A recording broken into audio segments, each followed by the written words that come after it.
Our subject this morning is one that seems to me to be extremely vital at this time. Just before coming on the platform, I made a final look at Webster's dictionary to see what they have to say about love. It was rather disappointing.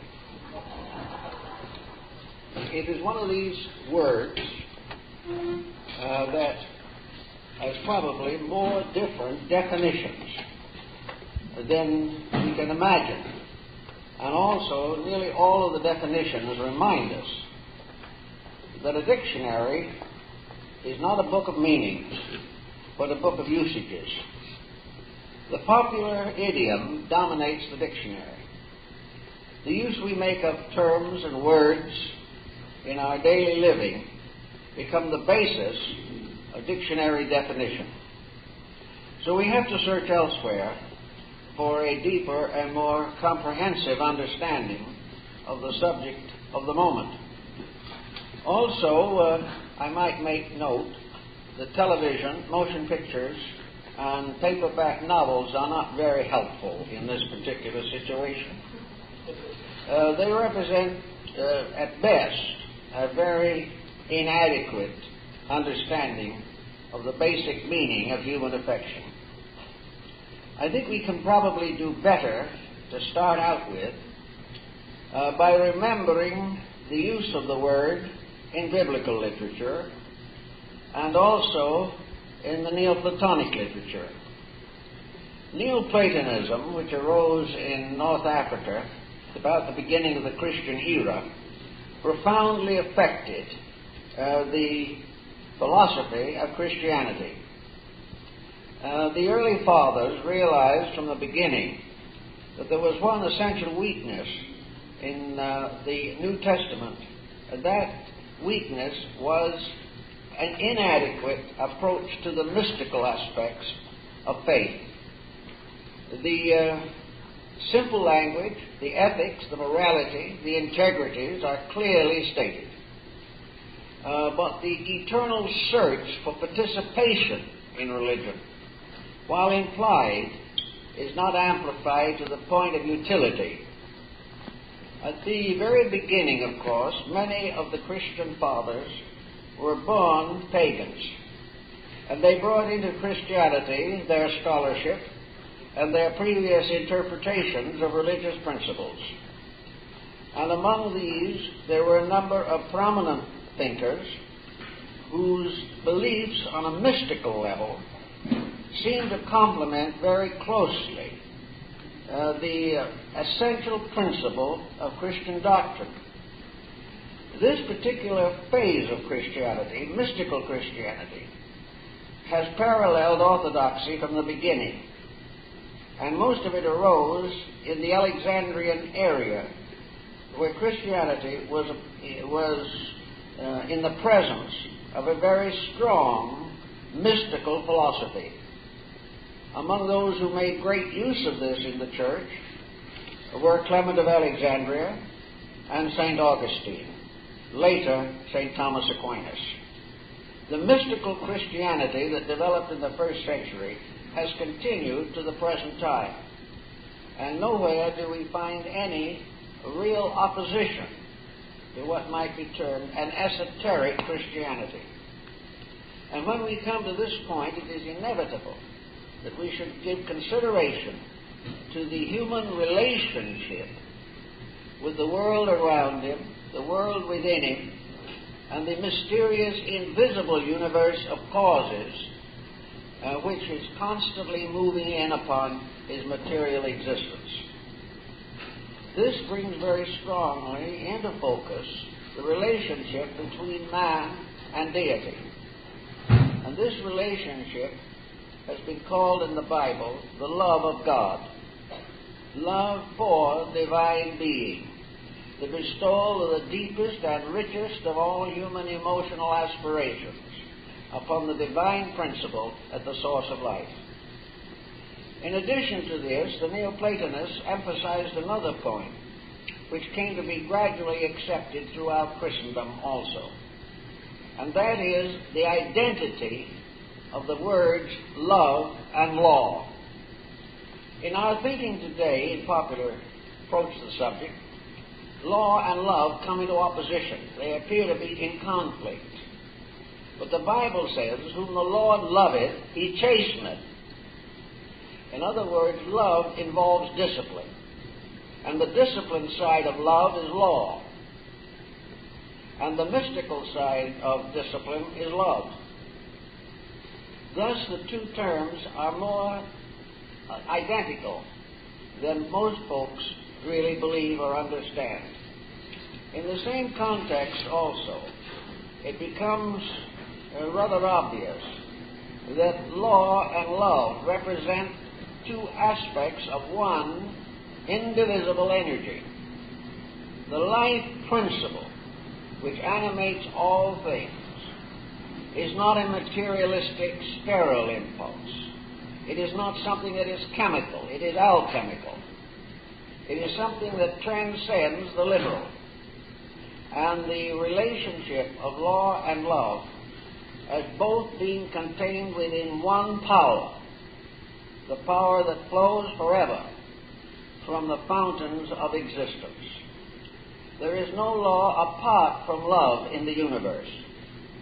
But in our common thinking, we divide the universal existence into a state of legal existence and a state of mystical existence.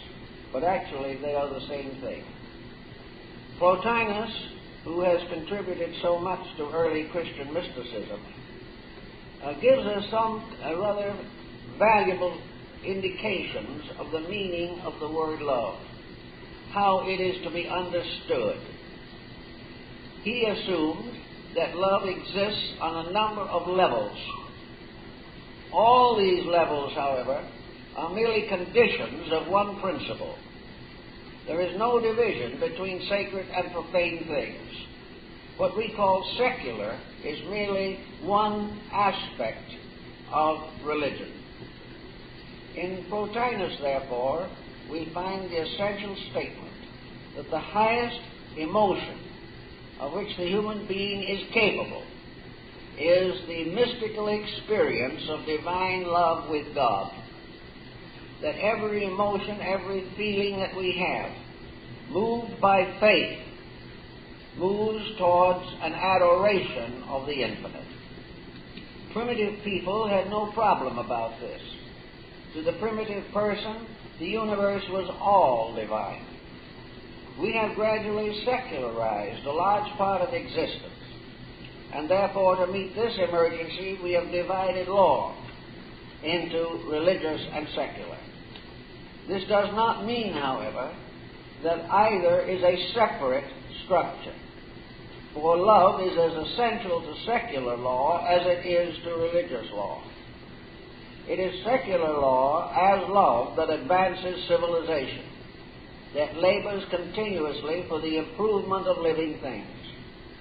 It is secular law on the religious level that places all things within patterns of integrity, requiring that justice be merciful, and that mercy shall be governed by reason, by common sense, and by lawful understanding of the divine purpose.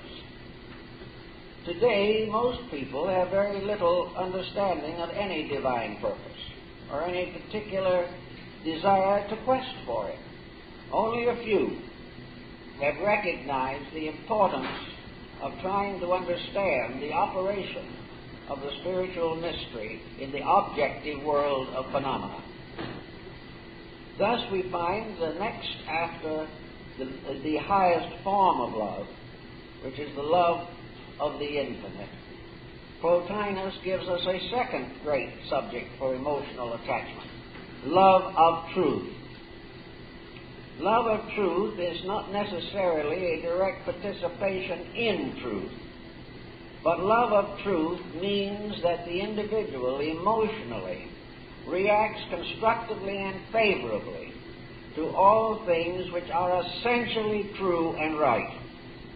Love of truth, then, is the recognition that truth is the goal, the end, toward which all knowledge moves. and that truth is in itself merely an aspect of the compound of law and love upon a higher level of human understanding. Plotinus then also tells us that another great form of love is love of wisdom. Love of wisdom is the attitude by which the individual confers his emotional vitality upon things which are essential. Love of wisdom means that the person believes in the importance of enlightened knowledge, places the attainment of knowledge, understanding, insight above all material concerns, so that in a sense man internally leaves all else and clings to that which is true or soul. Love of wisdom, then, is the elevation in life of the search for wisdom to a primary place in the existence of the individual. He should place it above honor. He should place it above wealth. He should place it above all other things that man can bestow. For the most priceless gift of all is the gift of internal wiseness, and wisdom is one of the few things the individual can take with him out of the material world. Nearly everything that he can accumulate he must leave behind. But love of truth lures him on to a greater existence. Love of wisdom strengthens him to meet the inevitable changes of life and transition. Then Plotinus gives us some more personal things. He moves down now into what might be termed the area of personal allegiances. So he tells us that among the forms of love that are commendable are love of country, love of our backgrounds, our traditions, our values, respect for the integrities of the past, respect for the integrities of the present, courage to build for the integrities of the future. Love of country is therefore a personal emotion, but is proper if love of country is vitalized by a constructive service to the needs of a nation or cooperation with the highest convictions and principles of a country. Love of country means to dedicate oneself to making sure that his own participation in a national existence is as constructive as possible. Then he gives us the lesser denominations, love of the community in which we live, love of all the environmental things with which we are associated. Then he goes on and gives us the aesthetic aspects of love, love of beauty, the recognition of that which is essentially beautiful, because things that are essentially beautiful are patterned by law and ensouled by love. All that is truly beautiful is good. Therefore we have the Socratic triad, the one, the beautiful, and the good. All beauty must be essential. There must be nothing in it which depraves it. There must be nothing in it which is unsuitable to the contemplation of thoughtful persons. Beauty, therefore, is essential integrity manifesting in various departments of art. Beauty is the ability to interpret, to discover, to transmit the order, symmetry, integrity, and harmony of life. And, of course, with beauty comes naturally harmony, which again becomes part of our aesthetic discipline. For harmony is that power within the individual by means of which he perceives the proper order of all things outside of himself. Harmony, therefore, is not to fall into dissonance. And we realize that today, in the arts especially, the integrities, love of art, has gradually been perverted by love of wealth. The individual today is no longer dedicated to the perpetuation of beauty. He is more definitely dedicated to the selfish advancement of his own career and to profit. The moment the compromise exists in which the individual, for personal advantage, perverts or corrupts any form of universal harmony, when this occurs, the individual, the community, and the world must suffer, because these laws of integrity cannot be broken by man. But if man disobeys them, man is broken by the laws. This is really chastisement. It is simply love telling us that it must bestow upon us the disciplines necessary to regenerate our own natures. On the very same levels as these, we have all the different arts with which we are concerned. We have architecture. We have all types of creativity.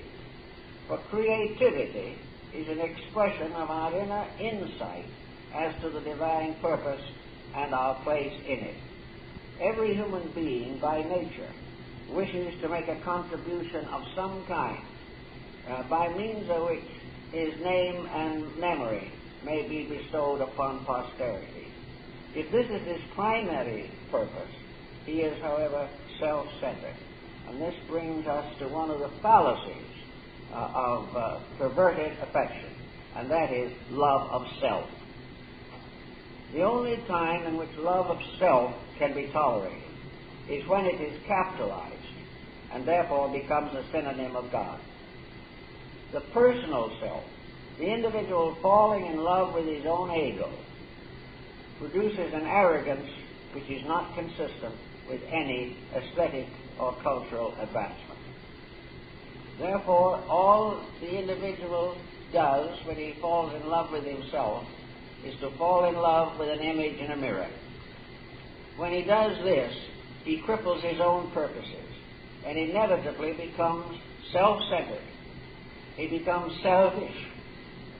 He becomes in one way or another willing to compromise principles to the advancement of personal purposes. Where compromise exists, love is corrupted, for it cannot and must not be functioning in that way. Plotinus then goes on to give us other interesting aspects of the subject, and he finally comes to love in terms of human relationships. He tells us, for instance, that we live in a very beautiful world. Therefore, love of nature is a commendable emotion. To become en rapport with the living things around us in creation, flowers and birds and all kinds of the beauties of life, everything from the most marvelous flower to the most glorious sunset. A sincere emotional appreciation of these things is a form of love.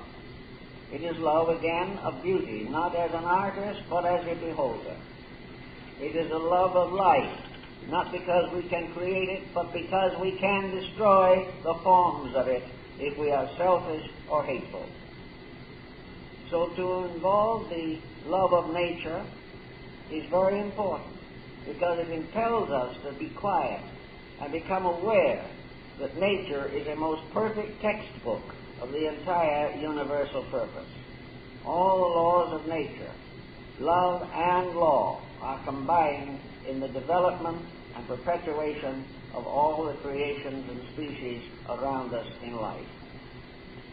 Then we come to these other very much more personal, and one of the most important of these is love of family. Now, love of family to Plotinus was a symbolical emotion. It is an emotion based upon the fact that to the individual, family is a microcosm of the universe. Family is the little universe in which, as persons, we exist for various parts of our lives. In these family relations, we recognize the outworking of a divine principle. We realize that the 47th proposition of Euclid, actually by Pythagoras, is an example of the equilibrium of family, the primary trinity of family: father, mother, child. This triad goes on through every level of nature, all the way back to the divine created triad. All these relationships which come to us in family are either to be carried with indifference, carried with possible irritation, or carried with insight and understanding.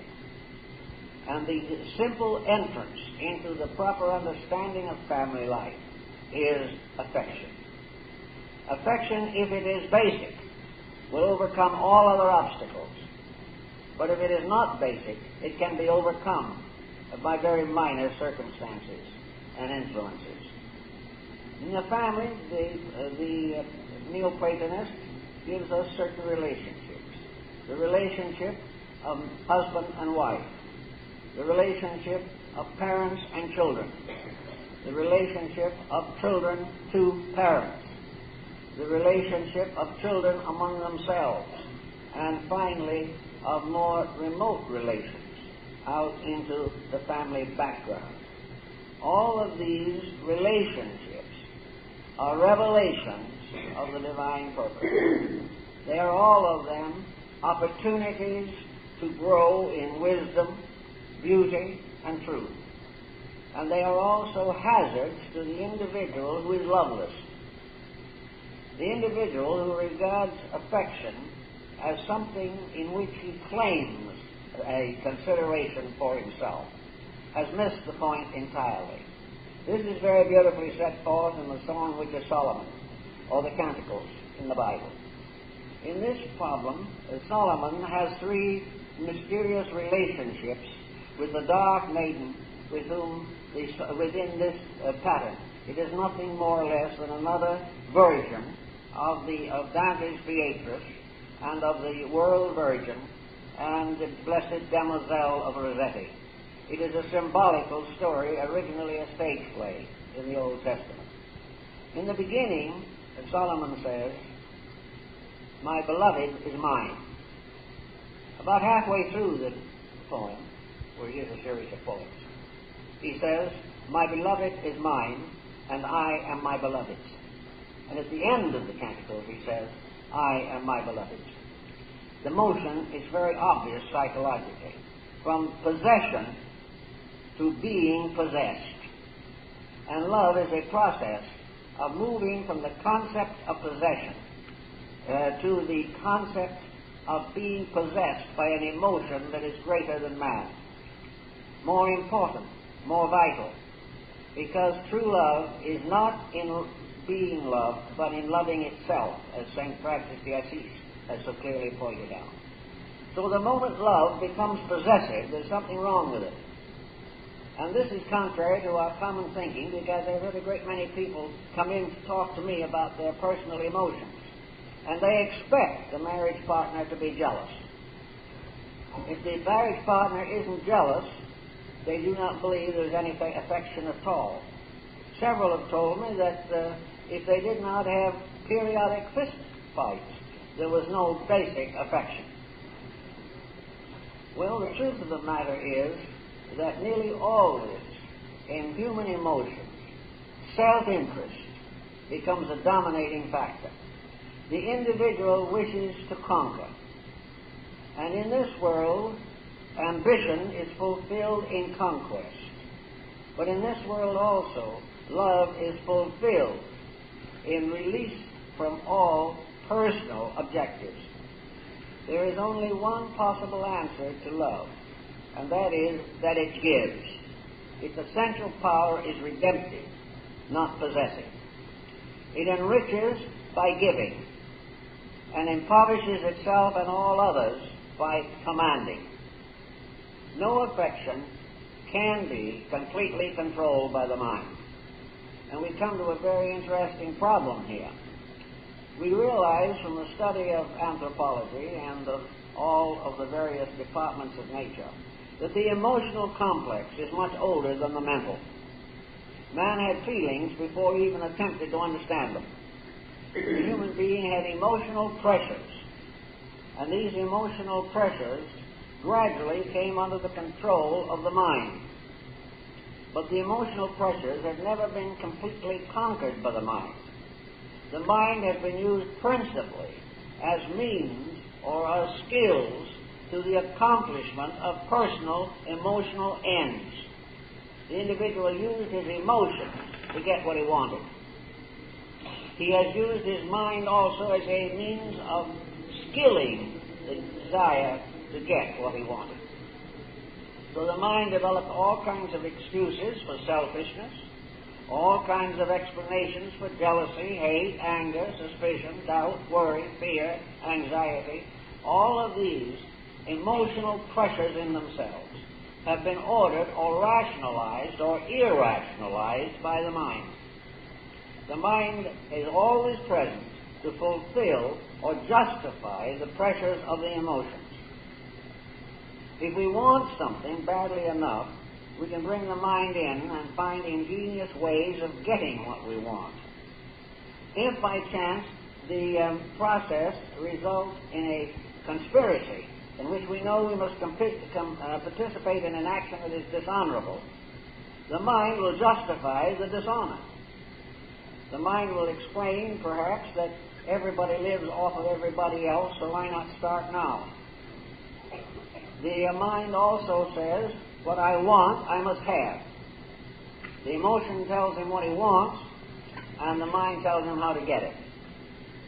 This partnership is extremely powerful and is still very largely dominating human conduct. And it will do so as long as basically man's internal life is selfish. As long as he continuously labors to the advancement of his own purposes, arguing himself in and out of the merits and demerits of his own conduct, as long as this process continues, the problems of society cannot be solved.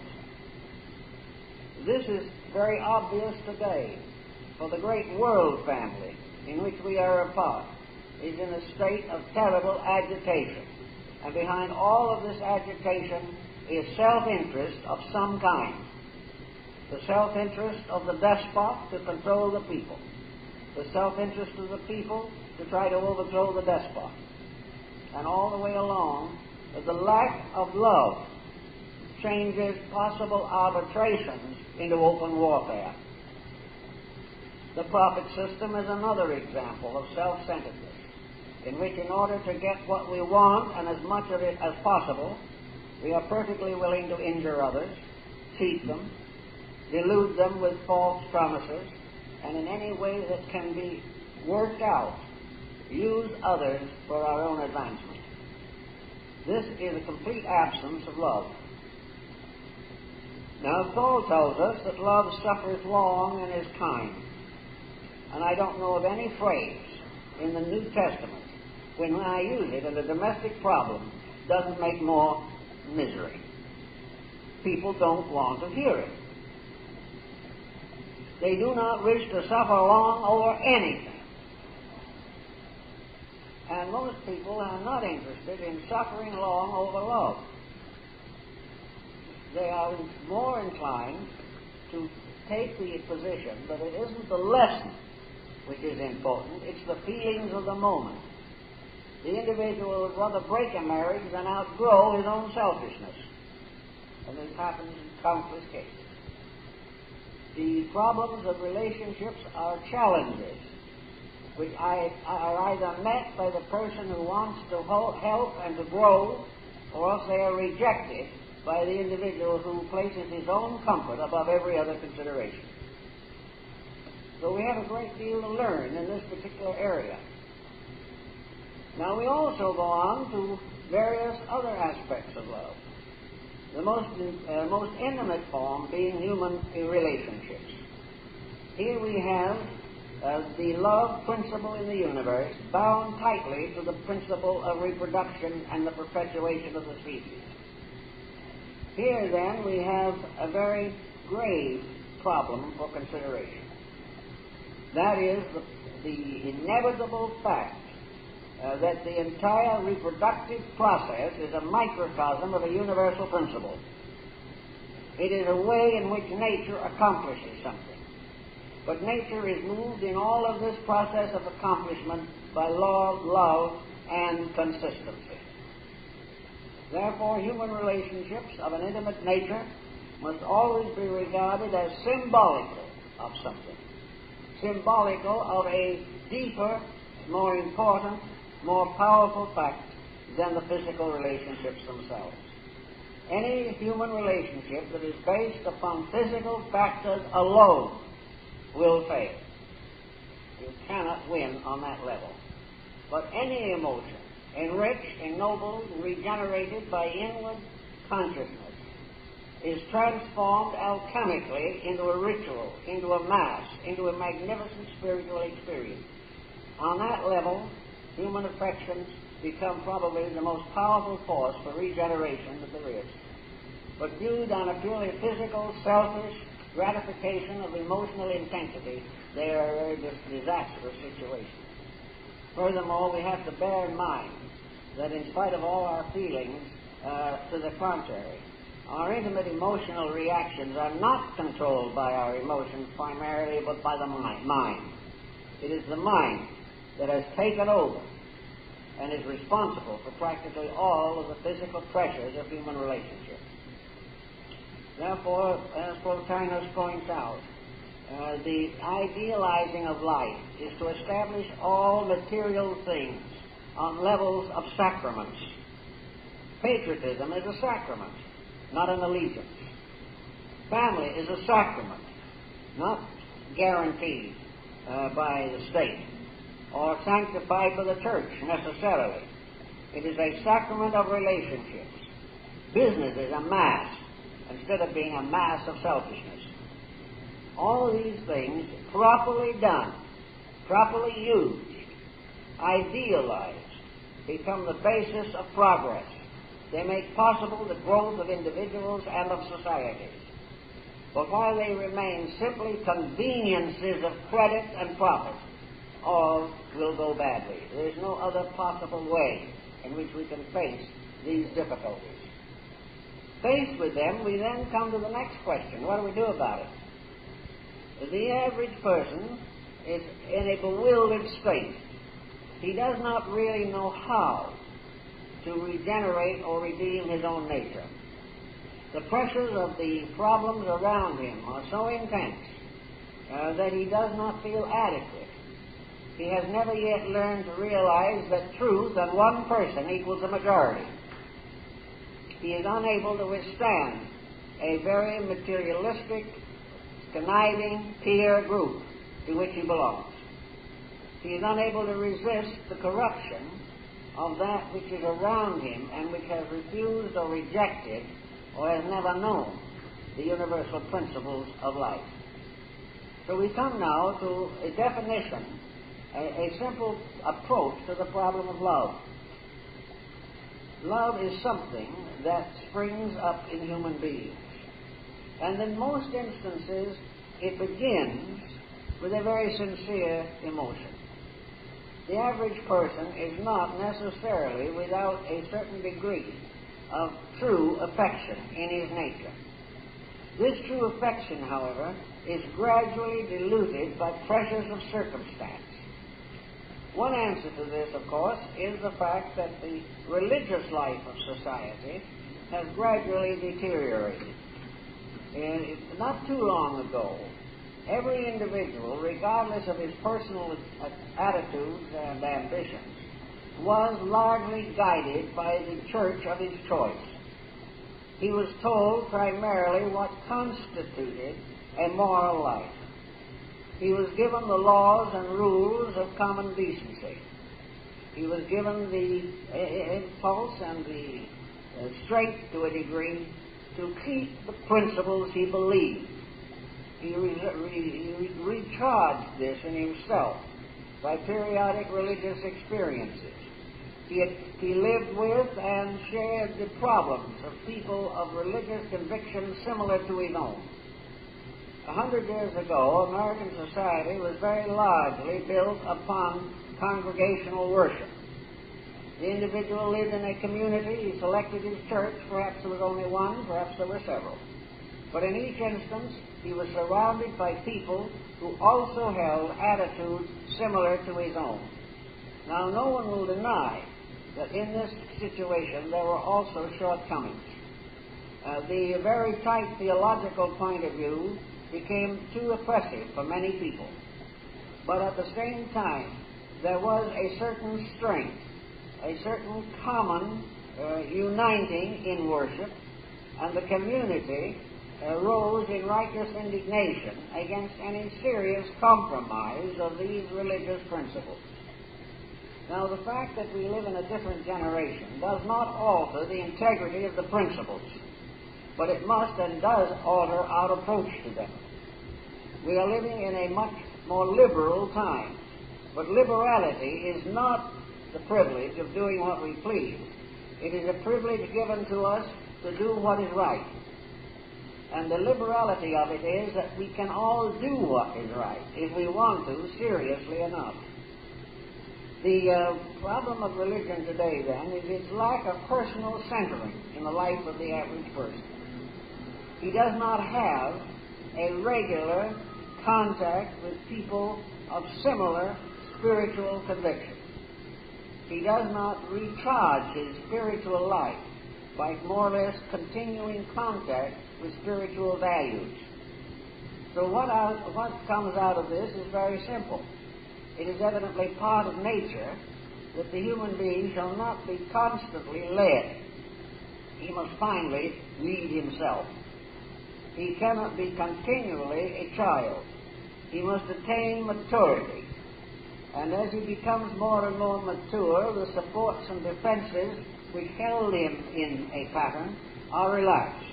But this is not a proof that he no longer needs the pattern. It means he must take it over and administer it himself. When we start to think about the problem of love, then, we realize that wherever love intensifies a conviction, things are accomplished more easily. The individual who loves nature becomes happy in it. The individual who loves music has a life purpose with that which he has given his affection. The painter who loves beauty has now a standard of life. And if he is left to himself and left to his own inner guidance, he will probably do fairly well. But unfortunately, each of these arts has been so commercialized that the average member of these various professions and crafts feels it inevitable that he must compromise in order to survive. Yet actually, we do not have to make this kind of compromise. It all depends upon the ability of the person to release through himself at least the beginnings of a sincere, unselfish affection. There must be something to which he can bestow his affection without fear. There must also be a strength in himself that if his bestowal has been misjudged or his trust was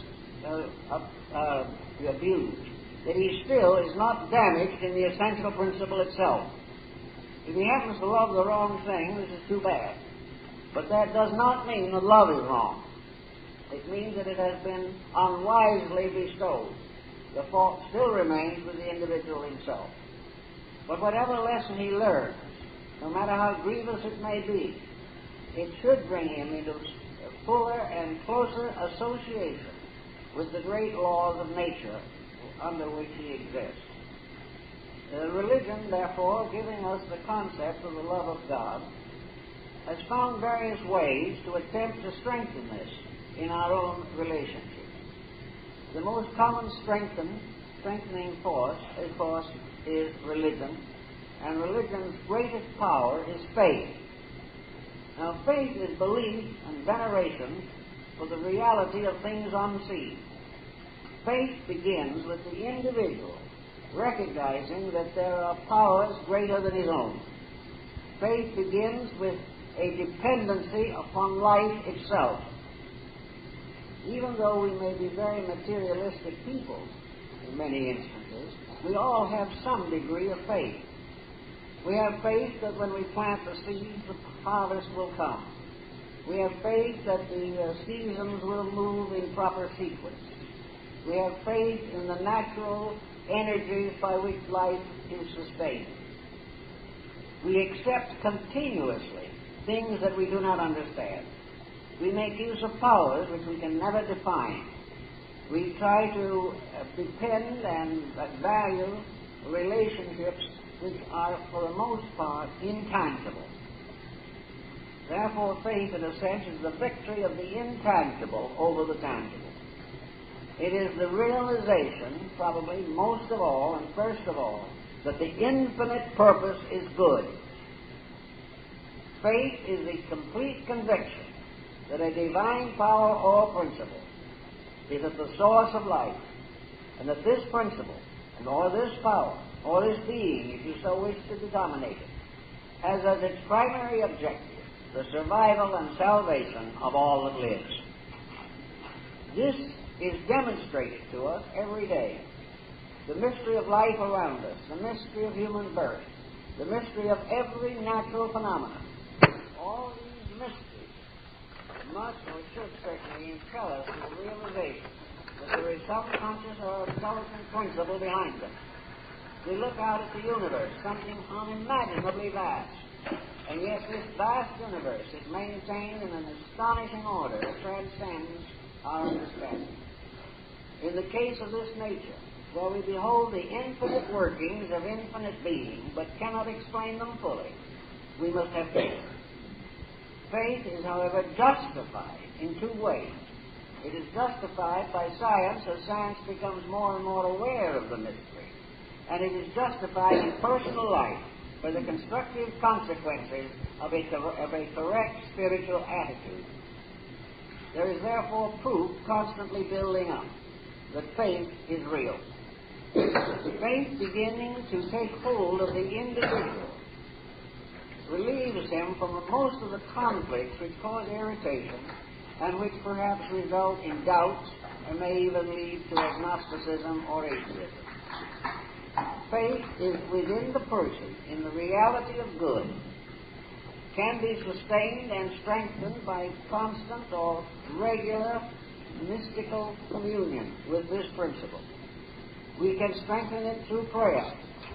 We can strengthen it through visualization of its purpose. We can strengthen it by going out and sitting under a tree and seeing how life works. We can find strength for it in great art and music and literature.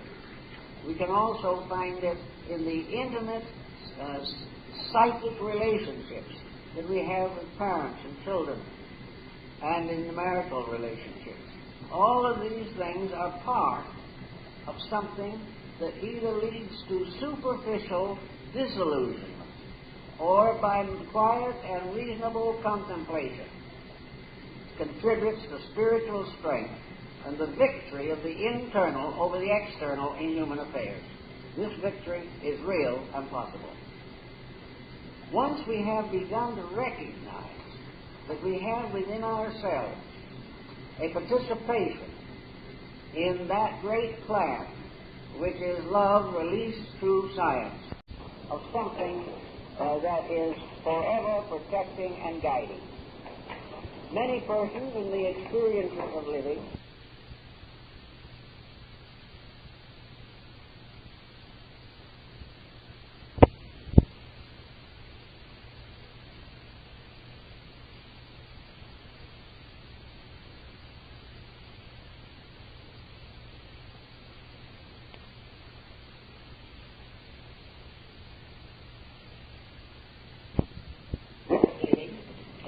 to their own conviction that a prayerfulness, that a strong dedication will lift the mind and the emotions from the intranquilities of daily living. We also realize that faith is therapeutic. The faith is probably the basis of releasing the love of God into the body of man, to make possible the reconstruction of the body, to help its restoration wherever this is possible. And of course, the faith factor is merely existing because of man's internal love and respect for the divine plan of which he is a part. Therefore, it is very important to realize that various emotions have inevitable consequences. And wherever an emotional attitude is wrong, the consequences will be harmful. Harmful to the individual, to his family, to his community, to his world, and to the universe itself. Each person who allows his own pressures to escape from a simple veneration for life will have trouble. We know that today a great deal is being done on a psychological level to experiment with these mysteries. And we have also very definite evidence that the emotional pressures of the individual can destroy him. They can also destroy him slowly and painfully. They can bring upon him one misery and misfortune after another. The individual who has not directed and purified his own emotional life is like the man of whom it was said that cowards die many times, brave men but once. We are constantly building up problems, and then we are wondering how they develop. We may even shake our fist at heaven and blame it for our troubles. But actually, uncontrolled attitudes are to blame. All attitudes that are selfish or destructive are wrong. There is really no such thing as righteous indignation. All concepts to the contrary notwithstanding. Righteous indignation is not the answer to any problem. Insight is the answer. Indignation, anger, the tendency to revenge, the feeling that we must hurt someone that hurts us, these are all contrary to the divine plan. Now, we would be a little hesitant going out in an automobile that is out of order, or going out and facing physical things that are wrong. We would be very careful if we were in the jungle, not to be left alone with wild animals. We would take every possible physical means to secure ourselves. But what is much more important is the individual securing his own inner life, bringing it into a pattern which will not turn and bite him. And the world is full of individuals who have been bitten by their own mistakes.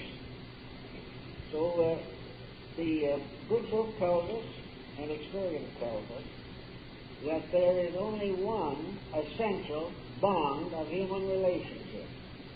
One of the classic statements of Mohammed Gandhi was that there will never be peace in this world until all human beings are bound together with nothing stronger than the silken thread of love. Love is the only answer. We've been working with hate for centuries, and therefore hate has grown and become a very luxurious type of plant, but it will never bring peace. You can never fight your way to peace in yourself or in the world. Many changes may have to take place in society before the human being is capable of realizing this. But do not forget that in a certain number of years, you are going to depart from this society. You're going to leave a world that is run by selfishness and aggression for the most part. And you are going into a world where these values no longer exist. Your only passport to the larger world is the degree of unselfish love that has been allowed to develop within your own nature. You're going to a place where all of your ambitions as you know them today on this material plane are worthless. In that other way of life, aspiration takes precedence over ambition. The individual is rewarded according to the development of his own internal values. And his treasures, which are stored up in heaven, are peace of heart, peace of mind, generosity of spirit, and simple, natural love of God and all that lives. These are the only attitudes you can take with you. Now, it is a mistake to assume that when you slip off this mortal coil, you will automatically have all these virtues. There are several old stories. There's one story about a banker, and this, by the way, goes back to Egypt, about a banker who did his entire life banking. So when the time came for him to pass into the next life, the judges of these matters looked him over carefully, and they found out that he didn't know much about anything except banking. So they did the only thing they could. He'd been an honest banker. He hadn't cheated people, but he just had no other interest. So they said the only way we can make a heaven for this man is to set him up in the banking house. So they got a table, money-changing table. They gave him scales and coins and a comfortable chair and a pad of paper, the papyrus in those days, and they told him to go into business. So for centuries after centuries, he loaned money, got it back, and proved the sureties in a world of dreams of his own.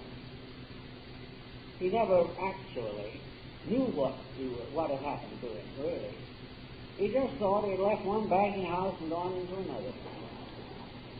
And finally, when the time came for him to be reborn again, he just closed that banking house and came back. There was no understanding, no contact with the life of the spirit beyond, because he didn't have it. Now, the only way we can transform the empty death state from a rather monotonous continuation of our present attitudes is to get rid of the attitudes while we're here. We want to get more natural inquiry.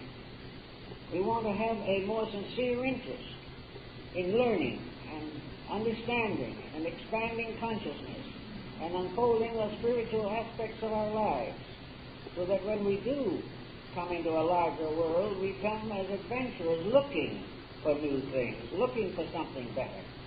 And our future will be fortunate if in this process we have not become self-centered, but have desired most of all to understand and share in the divine love. Under those conditions, we won't be stuck behind the banking table in the next life. We will go on and grow. But if we have nothing to take with us but our mistakes, this probably inspired the Egyptians to their idea of purgatory.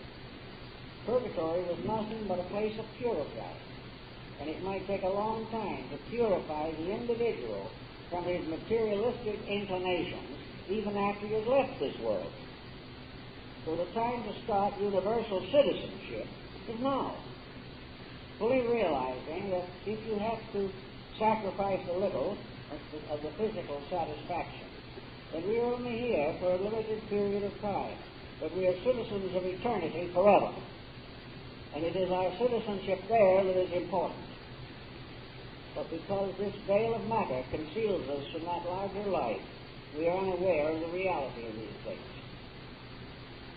The simplest devotions that we have, which inspire perhaps an understanding, is the maternal instinct, one of the most important. The love of mother for child. That very close communion of a parent with a little life coming into manifestation. This can be probably one of the purest forms of love known in the world. It is a form of love in which there is really no thought of self, perhaps no thought of separateness. But there is the wonder of beholding this little one coming into life gradually, unfolding its potentials, and very dependent upon human assistance for the fulfillment of its activities. Now there is a certain peculiar dependency in which deity is dependent upon humanity. Humanity is the only power, the only form, the only way in which deity can perfect its own humanity. Deity moving into manifestation, bringing with it its natural and beautiful rules and laws, has probably its highest expression in our physical life, in human beings. Here we have the direct instrument, the realization that the divine power is coming gradually to birth in us. We see it perhaps almost as we would see a newborn babe. But what we may not realize is that within this newborn babe, as within the physical one in our own family, the most important factor is deity itself. In each of us is a spark of the divine. In each new child, that spark is again brought into manifestation. God moving into matter, finally rises through the lower forms of matter to achieve its first self-expression in humanity. We are therefore burdened with a very deep and beautiful responsibility.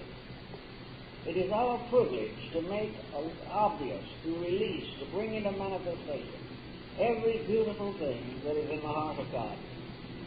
It is our privilege to become servants in this house of eternity and to become more and more aware of our partnership with deity in the perfection of the divine plan. But we have gradually lost sight of these things. And as intimate personal problems become more burdensome, we lose faith, we lose hope.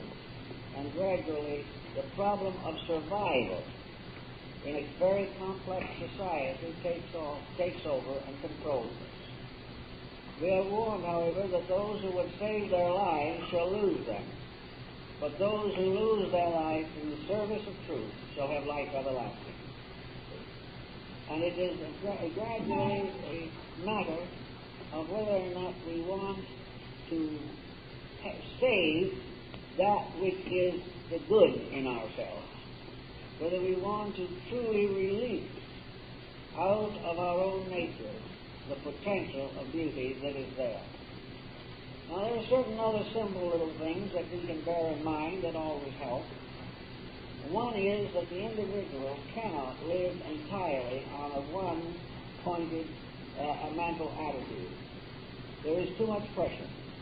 Therefore, every individual who has an economic or physical problem should also have some kind of an aesthetic avocational interest.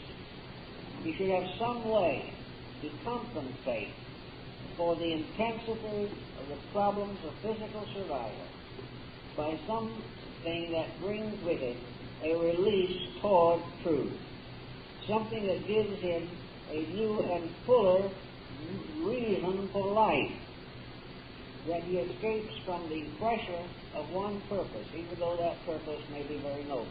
He must have variety. He must have always a door leading out of the material world into something better. If he is posited here in this world, there must be a window through which he can look out into that larger world. This window is creative imagination. This window is the power of the individual to see something beyond matter. He must have some vision of a larger world and a larger purpose and a greater destiny. Therefore, through whatever creative self-expression he may have, he may gain gradually the realization of the importance of having not only a well-ordered material life, but a material life that is rich in constructive overtones. If he is serving himself with part of his life, he must serve others with another part of his life. If he is thinking of his own advancement, he must never forget the common good. If he wants to be a better person, he must make some contribution to the betterness of those around him. He must have dedication. He must have charity, which is one of the associate terms. Love being termed charity. Charity is not only giving to the poor. Charity is the forgiving of the mistakes of others. It is the individual freeing his mind from various antagonisms and chronic memories by simply forgiving those that have in any way injured him. Perhaps he only thinks they did, but he can at least forgive his own thought on the subject. Whatever he does, there must be, with love, a certain forgiveness, a certain realization that the individual can be bigger than the things that happen to him, can have greater insight than is shown by a person who is ultimately and utterly bound up with his own projects, his own attitudes. So charity begins in the forgiveness of others, a broadness toward life, an overcoming of prejudices, an overcoming of intolerances, a recognition of value wherever it is and whoever has it. And most of all, a continually seeking after greater value, To understand better is to love better. And that which may begin with indifference can be developed and perfected into affection through understanding. Everywhere we are looking for friendship, for kindliness, for the relation of things that is not brittle, not forced, not destructive. And as a person who work with this problem, we can do a great deal with it. Now, one thing that many people have discovered over the period of time is that it's very, very important to vocalize a conviction. When we keep it locked within ourselves, very often we can't even state it correctly. But if we can take a beautiful thought and express it, if we can say to ourselves that we do have love of our fellow men, and that we do love deity, and that we are dedicated to the services of value, if we think this, it's very good. But sometimes it is better to come right out and have a verbal statement of it. Strangely enough, something mysterious happens when we put thoughts into words. The thoughts that come out of our mouths go around the sides and go back to our ears. And we believe them better when they come that way. There's a great authority in what we hear, or what we see. But there is not as much authority in merely what we think. The thoughts are too diffuse to begin with. And wherever we have some type of religious devotion, it is very good for us to restate, audibly, or in writing, or both, that which we hold to be most important. If we really wish to convert ourselves, we must use every possible instrument of conversion, because against it is a static pressure from ages of environmental circumstances. We are trying to overcome a world around us, and the only way we can do it is to establish firmly the world within us. So it is very useful sometimes to actually verbalize a conviction. If we really believe that love is a divine power, we should state it to ourselves. And in stating it to ourselves, we should try to image it in ourselves. We should not leave it as a strange word that has 100 meanings. We should leave it only as a term to represent the inevitable relationships of living things. It is the ultimate relationship. It is next to identity. And the more affection we have, the closer we come to identification with those who are the objects of our affection. And the more completely our affection is spiritualized, the closer we come to identity with the one eternal love that governs everything. We gradually can create an auto-suggestive remedy for a number of our defects. We can very definitely and intentionally reverbalize. We can also think.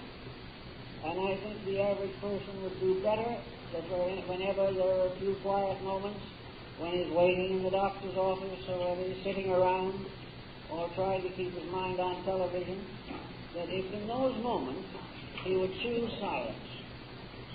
And wherever there is quietude and aloneness, where the pressures on the outside can be controlled or reduced, to restate every day, a number of times, the real meaning of love. The idea of bestowing self upon those that need, giving without hope of return, doing what would be, as far as we can do it, the work that God would have us do. And in this type of thing, gradually to create an image of our relationship with life, an image based upon an enduring and eternal friendship, a relationship which also gradually unfolds to us more and more of the mysteries of the universal plan. When we love the universal plan, it will open up. It will reveal more and more of its mysteries. It responds to this far more than it responds to intellectual investigation. The scientist can keep on exploring space, but he will never find the answer until he learns to love space and recognize in it the source of all things for all creatures. It is this bridging of intellectual concept with a simple, gentle, warm emotion of regard, respect, adoration that opens most of the doors that stand closed to us at the present time. For there is nothing in the world that brings greater internal peace than to look around and find nothing to hate. Now we may have to, for a moment, imagine that there are things to hate. It may sound much too platitudinous to say there is nothing to hate. Why shouldn't we hate despotism? Why shouldn't we hate cruelty? We can regret them. We can, in our own minds and hearts, realize how much better things would be if these things faded away. But when we energize our sadness by a tremendous viciousness of reaction, we have missed the point entirely.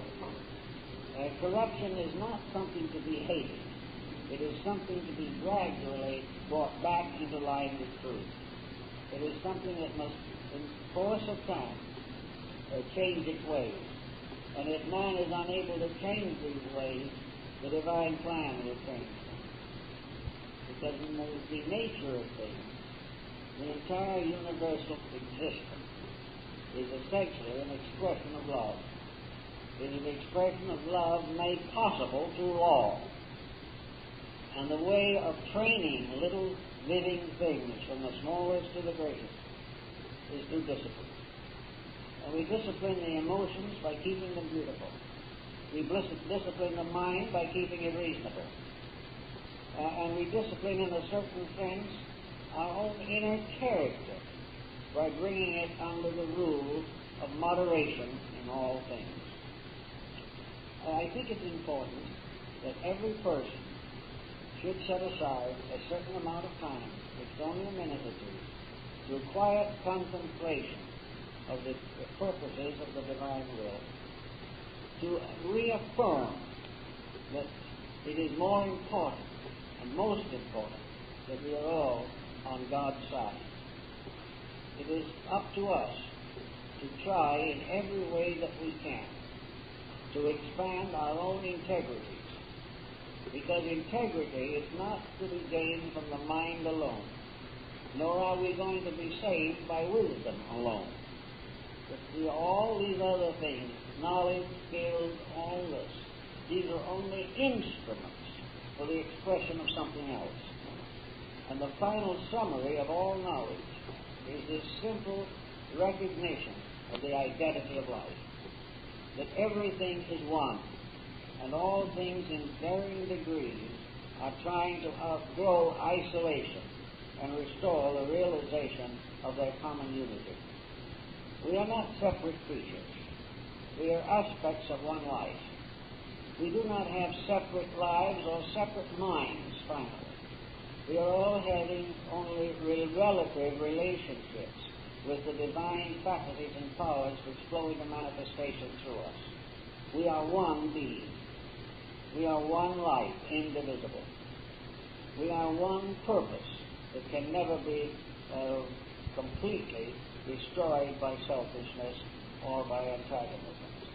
But because we are indivisible, actually love is only a recognition of this. Love is a sudden realization of our inevitable relationship with every other living thing. Love is that which impels us sometimes to overlook the faults in others, because, as they say, love is blind. But even if love be blind, it has within it a tremendous healing power. And when love is there, and is really working, and is really functioning, it can open its eyes, and it can see that its dreams of beauty were not exaggerated. And love makes everything more beautiful. Love wrinkles out the tired patterns of years.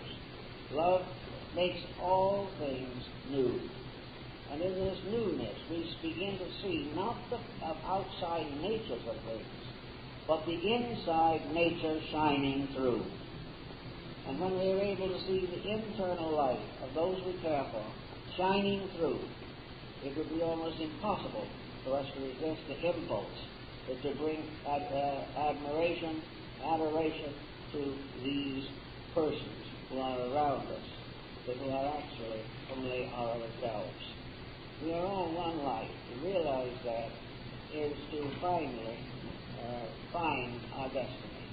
And the most important factor is bringing things together to overcome differences, to overcome separateness, to rise for at least a moment above the material pressures of living. The emotion of affection is the greatest therapy, the greatest mystery that we have. It is a very mysterious emotion, probably the most mysterious. The reason it is mysterious is because it arises in the mystery of the divine nature itself. We cannot actually fathom that divine nature to its core. We can, however, trace it back from the commonplace to many very noble and beautiful things. But we cannot find the exact definition of that which exists only in the divine being. But we can see it flowing out of that divine being. And it is like a living water, for love nourishes everything and hate destroys. Love gradually flowing makes the whole world fertile. It brings all things to the fullness of themselves. It helps us to lead children to the fullness of their lives. It helps us to assist those in trouble to such relief as we can bestow upon them. Our faith has the sacraments of marriage, of baptism. It has the sacraments of unction. All these things were fashioned to reveal the love of God and to bind man to that love by disciplines. Disciplines not intended to frustrate the individual, but disciplines suitable to bring his life into harmony with the divine plan, which is the fullness of all life. We are not supposed to be frustrated creatures in a world of infinite opportunity. We are rather intended to be magnificent creatures of opportunity in a world which at the present moment is mostly frustration. The frustration is on circumstances, not on ourselves. If we can unfold and develop and perfect our own natures, we can then gradually reach out, and we'll find that love is not ultimately personal at all, any more than life is. All things share in life. All things share in the potential of love. And as we learn to share in it and share with it, many of the problems which we now try to intellectualize do not need to be intellectualized. For just a kind thought and a kind word can overcome hours of mental struggle and conflict. There is nothing to love more rapid and more important than the forgiveness of the mistakes of others and the disciplining of our own lives. The doctrine of redemption by grace means that the grace in us redeems us, and the grace we show to others helps to build the better world we all wish to live in. It is something to start in with and work with to the best of our abilities every day. And whenever we see strife or conflict arising, quieten down and try to see how you can help truth to manifest to a difficult situation. If you can do this and do it consistently, you'll have a much happier and more useful life. And we need this type of thinking at the moment where practically the whole world is involved in discords which are not necessary, but which are the inevitable result of the individual placing physical values first and not guarding and guiding physical values by the proper use of metaphysical principles. It is only when the divine comes down here through us that the mistakes that are common to humanity can be completely rectified and solved. So it's a great challenge, it's a great mystery, but it's very beautiful. Thank you very much.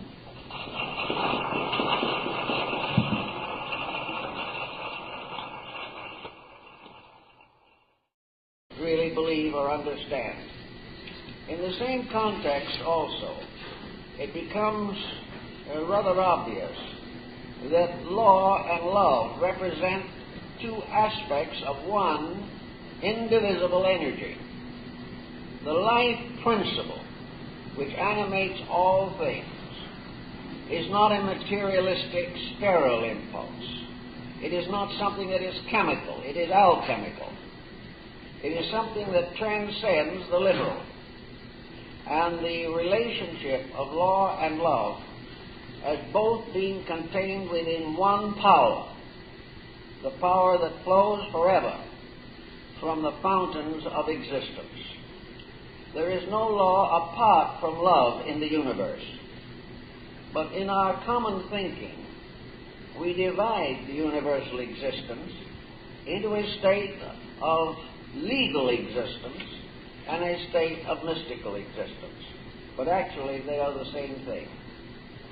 Plotinus, who has contributed so much to early Christian mysticism, gives us some rather valuable indications of the meaning of the word love, how it is to be understood. He assumed that love exists on a number of levels.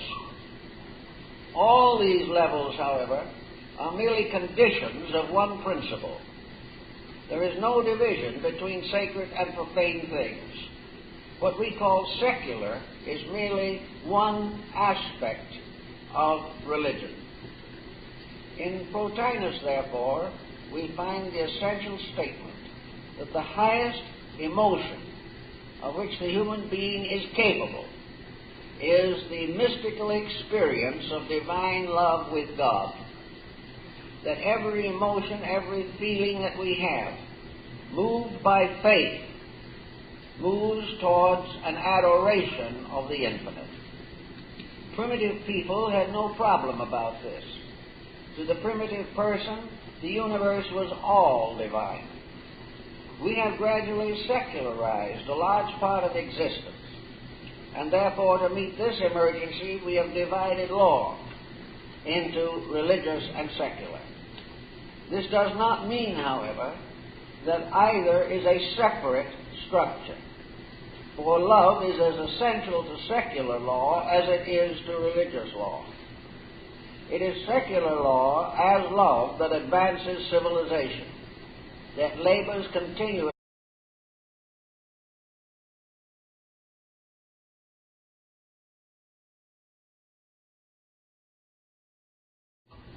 Our subject this morning is one that seems to me to be extremely vital at this time.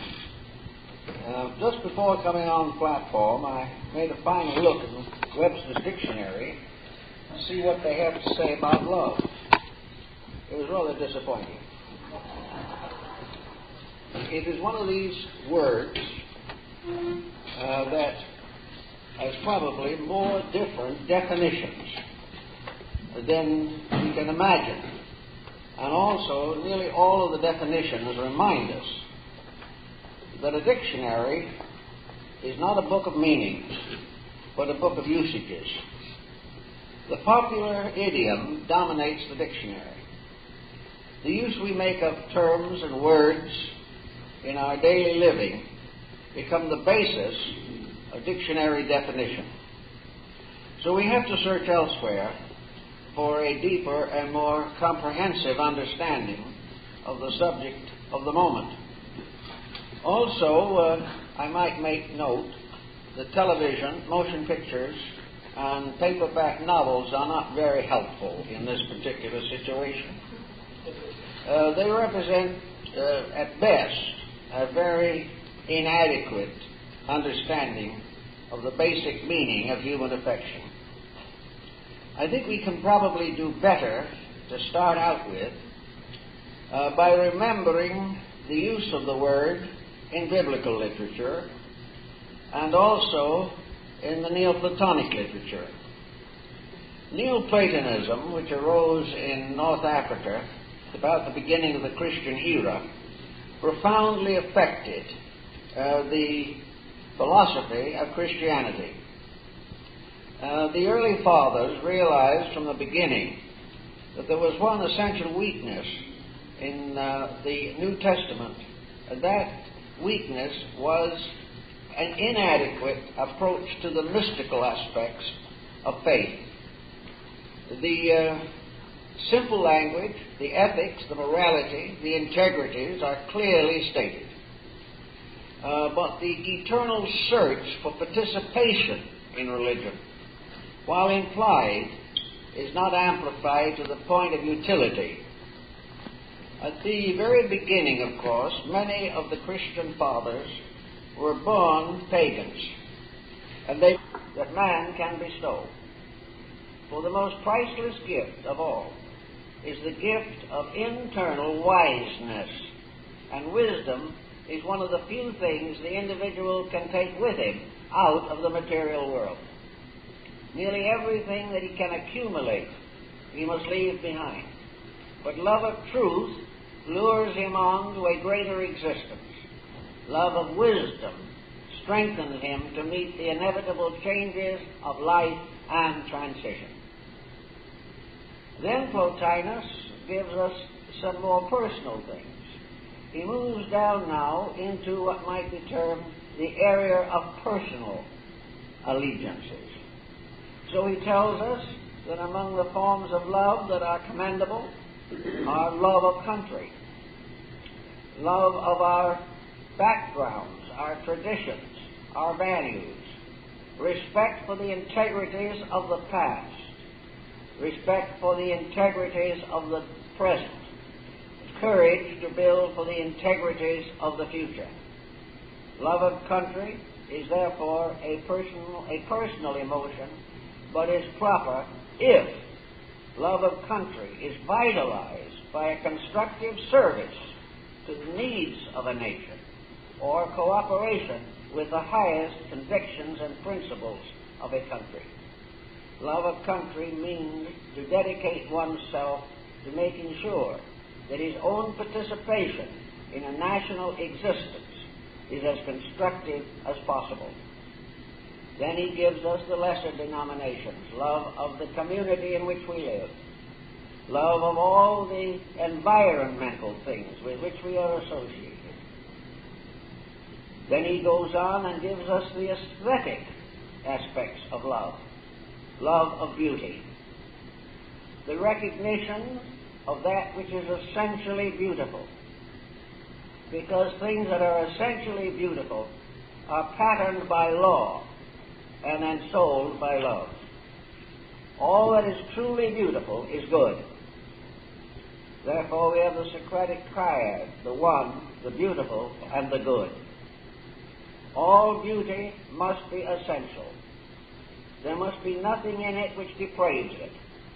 There must be nothing in it which is unsuitable to the contemplation of thoughtful persons. Beauty, therefore, is essential integrity manifesting in various departments of art. Beauty is the ability, for the improvement of living things. It is secular law on the religious level that places all things within patterns of integrity, requiring that justice be merciful, and that mercy shall be governed by reason, by common sense, and by lawful understanding of the divine purpose. Today, most people have very little understanding of any divine purpose, or any particular desire to quest for it. Only a few have recognized the importance of trying to understand the operation of the spiritual mystery in the objective world of phenomena. Thus we find the next after the highest form of love, which is the love of the infinite, Plotinus gives us a second great subject for emotional attachment, love of truth. Love of truth is not necessarily a direct participation in truth, But love of truth means that the individual emotionally reacts constructively and favorably to all things which are essentially true and right. Love of truth, then, is the recognition that truth is the goal, the end, toward which all knowledge moves, and that truth is in itself merely an aspect of the compound of law and love upon a higher level of human understanding. Plotinus then also tells us that another great form of love is love of wisdom. Love of wisdom is the attitude by which the individual confers his emotional vitality upon things which are essential. Love of wisdom means that the person believes in the importance of enlightened knowledge, places the attainment of knowledge, understanding, insight, above all material concerns, so that in a sense man internally leaves all else and clings to that which is true or soul. Love of wisdom, then, is the elevation in life of the search for wisdom to a primary place in the existence of the individual. He should place it above honor. He should place it above wealth. He should place it above all other things. Brought into Christianity their scholarship and their previous interpretations of religious principles. And among these, there were a number of prominent thinkers whose beliefs on a mystical level seem to complement very closely the essential principle of Christian doctrine. This particular phase of Christianity, mystical Christianity, has paralleled orthodoxy from the beginning, and most of it arose in the Alexandrian area, where Christianity was in the presence of a very strong mystical philosophy. Among those who made great use of this in the church were Clement of Alexandria and St. Augustine, later St. Thomas Aquinas. The mystical Christianity that developed in the first century has continued to the present time, and nowhere do we find any real opposition to what might be termed an esoteric Christianity. And when we come to this point, it is inevitable that we should give consideration to the human relationship with the world around him, the world within him, and the mysterious invisible universe of causes which is constantly moving in upon his material existence. This brings very strongly into focus the relationship between man and deity. And this relationship has been called in the Bible the love of God, love for divine being, the bestowal of the deepest and richest of all human emotional aspirations upon the divine principle at the source of life. In addition to this, the Neoplatonists emphasized another point, which came to be gradually accepted throughout Christendom also, and that is the identity of the words love and law.